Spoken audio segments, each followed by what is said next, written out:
Ladies and gentlemen, D-Day. It's often inadvertently overlooked that 70,000 of my fellow Irish countrymen and women were part of the Allied efforts in the Second World War. And my father is one of them, and he made his first solo flight from Newmarket Heath in 1940. He always claimed that if you couldn't keep a secret in Newmarket Heath, you couldn't keep it anywhere. As his aviation career progressed, he flew Lancasters from Cambridgeshire. And on return from his evenings spent over Germany, he, after debriefing, used to head straight to Freemason Lodge to ride out for Sir Cecil.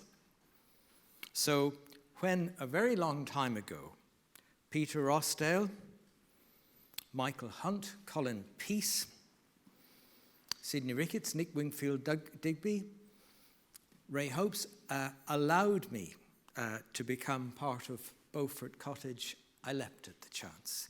Just as when Celia asked me, would I come and speak at this meeting, I leapt at the chance.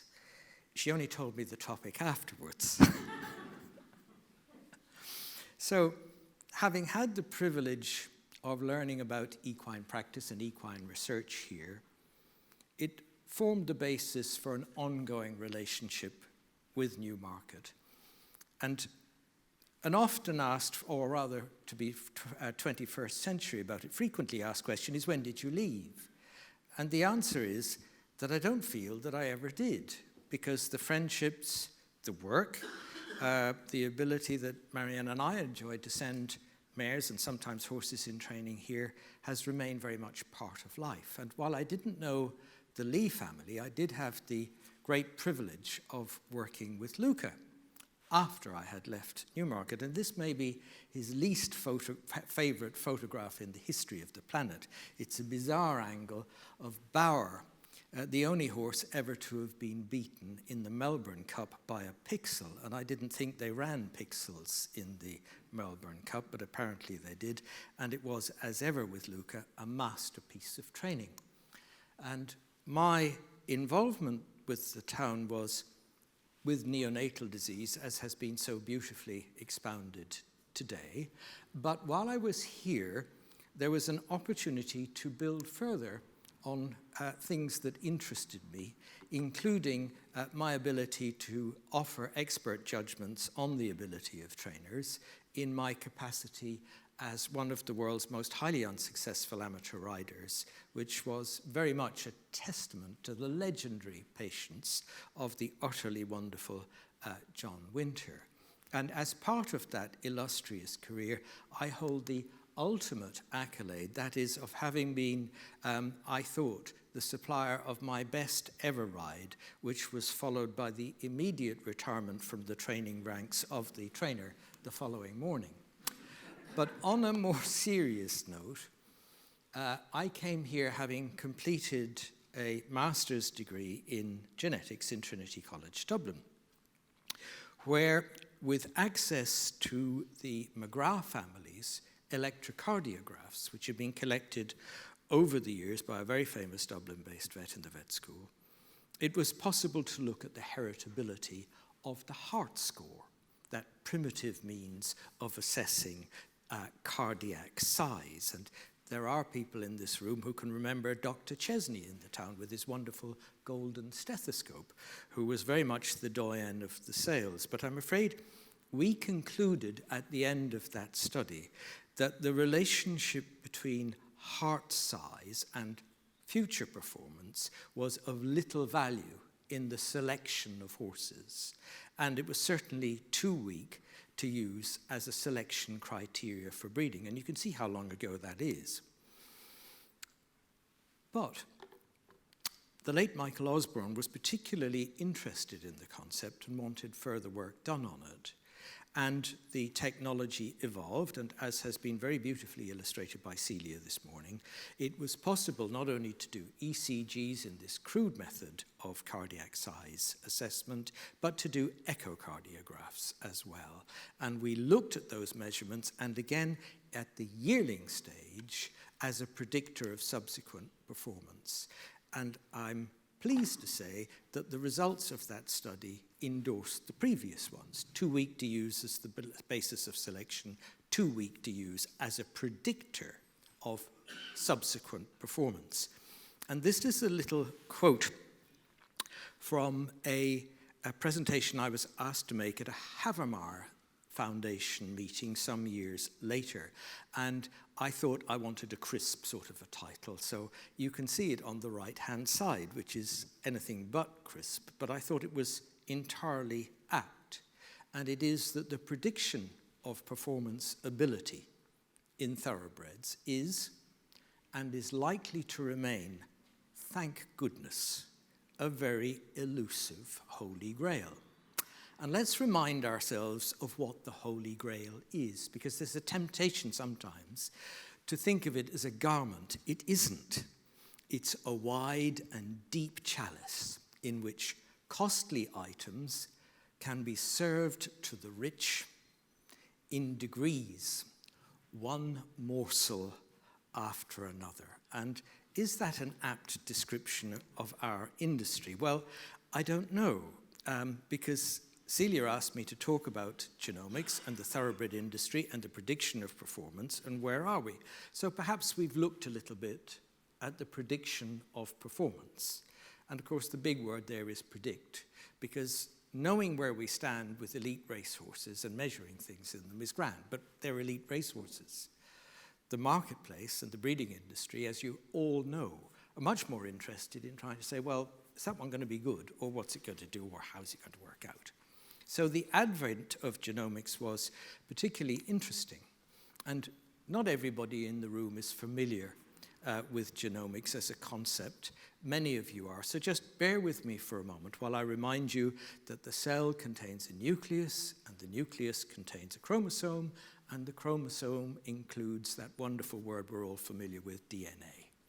And the DNA contains genes, and these genes code for things that are important in our lives: hair color, eye color, whatever you like. So that's genomics, and that's genes.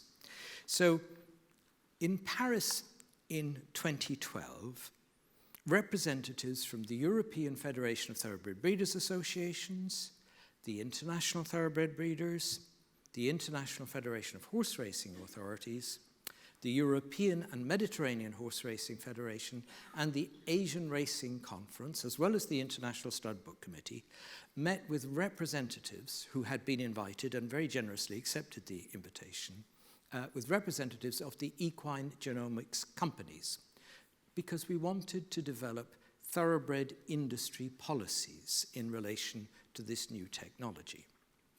And so, at the conclusion of that meeting, the thoroughbred industry delegates noted that pedigree registration authorities, that's DNA testing that's carried out by Weatherby's and the others, have more stringent sample identification requirements for their DNA testing than commercial companies had at that time for DNA performance profiling. And that's important because we felt it was important the industry and the companies recognized that there was scope for abuse here and that it was time to do something about it. And we noted too that there were more than one company, there's different companies, providing equine genomics assessments. And we noted too that these different companies have developed their genomics tests independently of one another. There are similarities. Some of them are testing for the same things. Not all of them are. Each may examine similar or different performance-related genetic markers and smaller or larger numbers of markers. And the genomic test systems, we said in 2012, are supplied by some suppliers in combination with other indices, which included photographic assessments of conformation, biomechanics, cardiac parameters, spleen, fat-free mass, and muscular architecture. So we said that these differing methodologies may or may not provide conflicting information. In other words, if you've got one company to do it, would it give you the same information as another company would? We were concerned more than anything else at that time that surreptitious sampling had taken place, that there were instances in which yearlings at sales had been sampled in their boxes without the owners being aware of it. And we were very concerned about that, and we said that as an industry, we were insisting on written consent prior to sampling. And of course, that's quite difficult to do because sometimes horses are syndicated and it can be difficult to identify that there is true consent. However, as a generality, we wanted written consent. And the technology was stated by the genomics suppliers to be more effective when larger groups are evaluated rather than individuals. Nobody was questioning the scientific validity of the population studies, but we said, look, just be cautious when this comes to individuals. So time moved on. The international breeders met in Kildare in 2015, and at their conference, they noted that there's potential value of genomics to the thoroughbred industry, but that it's only in its infancy compared to other livestock industries, and that there are great differences between genomic selection for back fat or milk yield or body weight in livestock and for attempted selection for elite performance, which is much more multifactorial and includes temperament, conformation, I'm afraid we all do those, injury and disease. So we noted that the measurement of performance is a difficult thing to do, because even if we take very simplistic indices, for example, Derby winners, then all of you will recognize that Henbit might not have won Camelot's Derby and Camelot might not have won Henbit's. So there is an inherent variation in racing that is perhaps part of it. We noted too in 2015 that genomics based on myostatin, the speed gene, are statistically significant when applied to groups of horses. But there may be anomalies when they're applied to individuals. And for example, we said at that time that a well-known recent Melbourne Cup winner is reputedly a CC, a speed gene type or sprinter type, whereas one of the best stallions in the world is widely believed, I'm choosing my words carefully, to be a so-called TT, or a predominantly stamina influence. So again, validity in the statistics in the groups. The problem, as ever, is when you come down to the individuals.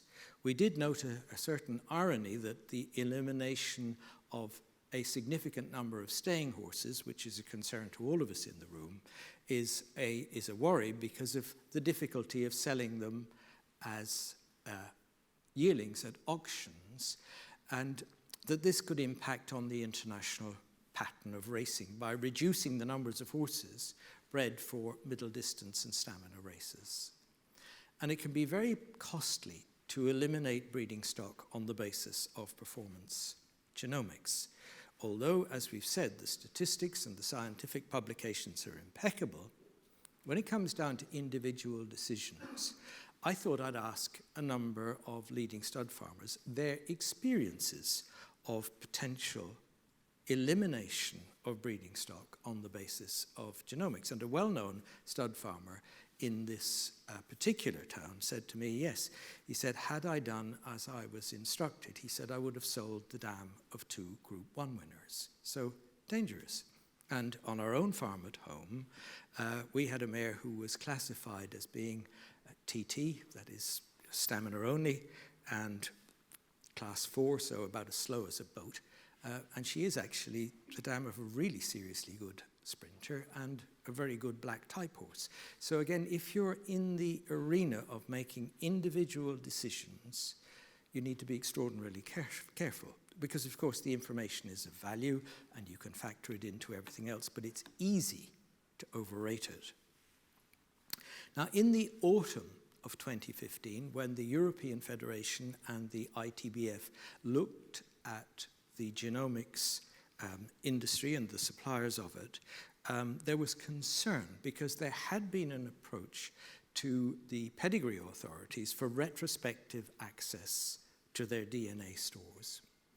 And we said this could have far-reaching consequences because it would have the potential to impact on existing valuation systems based on pedigree, confirmation, and performance. And industry policy was that the application of genomics should be gradual and measured and not create tsunami or earthquake implications for people's investment in the industry. We also stated that we were against any linkage of DNA performance profiles resulting from genomics into the sales catalogues. It was something we didn't want to see because of the impact on sales. And of course, there was recognition of the hazards of so-called on-site genomics testing. And I'll give you an example, a real-life example, relayed to me by a very widely respected bloodstock agent who was in Australia, and he and his competitors had valued a very attractive individual at between $600,000 and $800,000 Australian dollars. An on-site genomics test was carried out. It was unfavorable, and the result was that there was an unhappy vendor because it was sold for $200,000, and there was a very unhappy series of agents because there was a belief amongst some of their clients that the agents had formed a cabal to maximize an opportunity to trouser $400,000 of profit that would not otherwise have been available. So a real-life example, I'm not saying it's generalized, but again, it's something that illustrates that things are not quite as simple as they seem. And I'm very grateful to our friend and colleague, Professor Max Rothschild, who sent a little group that I'm going to tell you about in a moment, a little reprint from Livestock Science, which was genomic regions associated with performance in quarter horses, not thoroughbred racehorses. But the significant one, I think, is here, is that racing performance of these horses is a quantitative trait related with many genes, and that these genes are related, as is not going to be any surprise to an audience like this, to the neuromotor system, to bones, tendon development, and muscle contraction. So in 2015 again, the industry cautiously accepted that there may be a value in the investigation of disease traits. So it created and sought ongoing independent advice from an ITBF and EFBA equine genomics advisory group. And the membership of that group is, as is illustrated here, with representatives from the United Kingdom, from Switzerland, from France, from the USA, from Sweden. And so these are the current independent advisors to the bodies that I've spoken about. So time went by, and further consideration was given to the evolution of the genomics services that are offered by commercial companies. And we issued a policy statement again in January 2017. And we said, after careful consideration, the breeders' groups have concluded that they don't see value presently in the widespread usage of performance test genomics. It was felt that the tests and others like it have significant potential to adversely affect the existing pattern of racing and the practices and valuation of the breeding industry. Though it was recognized, of course, that this is an industry guidance from breeding associations. It was recognized that there are individuals who may wish to continue to use these tests, and they are, of course, free to do so. The industry per se is not going to interfere with that. But the industry said that it wasn't going to host meetings or use its offices to circulate literature that would be used to promote the use of performance test genomics. We felt that should occur outside the auspices of the associations. And the commercial companies that market these tests are, of course, entitled to host their own meetings, and anyone, breeder or otherwise, is entitled to attend them. And we've said that the science of genomics has found application in other livestock industries, but for very different goals and production trait than those of the thoroughbred industries. And it's also recognized that genomics has been shown to be of value in the identification of predisposition to disease and other health-related issues. And the executives of both organizations then considered that the science could, in carefully controlled and monitored studies, provide some benefits in this regard to the thoroughbred industry, and further consideration will be given to this use of this science in collaboration with academic institutions. And so the advisory group considered a number of potential research studies to recommend to the breeding industry. The support was agreed for an existing study on polydactyly, that is the additional digit that you sometimes see in thoroughbred horses, and Dr. Veely is progressing that matter, and anyone with a case was requested to contact him. Interestingly, Brandon is currently researching the ability, the heritability, the genomes associated with the will to win, which, as we know, is a very important part of what we do. There was, pleasingly, support for genomics that was agreed by the ITBF and EFTBA. We said that we would support a study based on the genomics of RLN, of recurrent laryngeal neuropathy, roaring and whistling, to be based on voluntary donation of samples from owners of horses failing on wind tests at National Hunt Sale. And we thought that was a nice thing to do because it wouldn't have immediate impact on the breeding value of those animals. We also thought it was rather appropriate because we were concerned that there is too much a la carte usage of laryngeal surgery within the industry, and this might just get it a little bit more focused. And $20,000 was made through Max Rothschild at Iowa State, but I think very significantly for the future, the European breeders agreed to provide 33% of the funding from the work, and applications for institutions were sought as soon as the balance of the funding had been obtained. Now, why did we want to go to sales and to the identification of sales horses with compromised larynxes? And the reason was the importance of case definition in any one of these sort of studies, because we wanted to have multiple clinical inputs into making as objective a decision on whether a horse was or was not a case that we would later study the genomics of its laryngeal compromise. And so, ladies and gentlemen, I want to come back to where I started again, and that is to Peter Rossdale, who I enjoy to this day, as so many of you do. And I sent him this series of PowerPoint slides, and he said very kindly that he enjoyed them. However, as he said, it reminds me, he said, that perhaps the magic of this entire endeavor is that horses can make fools of any single one of us. And he pointed, as you've seen so often today, to statistics. And for those of you not familiar with statistics, one of the ideals is to have a probability of less than 0.5% that your conclusion is incorrect. In other words, that 95 times that you do this test out of 100, you're going to get the same answer. And Peter's focus was on the 5%. And he said 5% is the one that's always going to make a fool of you. And he cited a horse that was there in this little illustration of the world's most highly unsuccessful amateur jockey, because he had a carpitis.